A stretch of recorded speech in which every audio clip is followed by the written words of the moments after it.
Thank you, Mr. Speaker. Mr. Speaker, today I rise with great concern for this amendment. I went to a meeting with the governor with an open mind, and today I still have an open mind for future discussions. I asked questions of the governor and his staff regarding the funding levels for basic education, pre-K funding, higher education funding, and the structural deficit as it pertains to this proposal. And they could not give me answers on those funding levels. I cannot vote for this proposal because I feel it's irresponsible to vote on taxes with no solid facts on how this revenue will be spent. We put $400 million in increased funding for basic education on the table, and I was unable to get an answer if that level of funding would still be part of the overall package. As for property tax relief, we passed real property tax relief in this chamber with bipartisan support.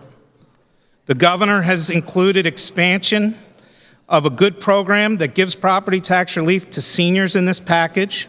I think it's a good idea. However, it's wrapped into a tax bill that includes $1.4 billion in personal income taxes increases on working families in Pennsylvania.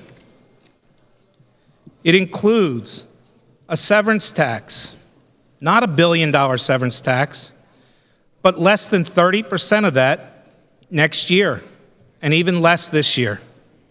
But more importantly, I asked the question, does 100% of that money go to basic education funding? I was told yes. However, today, Chairman Markosik stated right here on this floor that it goes to education in general, but not necessarily K through 12 basic education to fund our schools. The public needs to know that. There are some good ideas that have been discussed here today, and I support them. But to increase personal income tax on families of Pennsylvania by over 16% and ignore property tax relief for these families just is not acceptable. To create a severance tax based on a campaign promise to fund basic ed and support our public schools, and then allow it to come up for a vote where it's not solely going to basic ed, is just wrong. What this comes down to is we are asking homeowners in Pennsylvania to pay 16% more in personal income tax and keep their exorbitant property taxes with no commitment to fund their public schools at the levels they were promised. Please vote no for this amendment.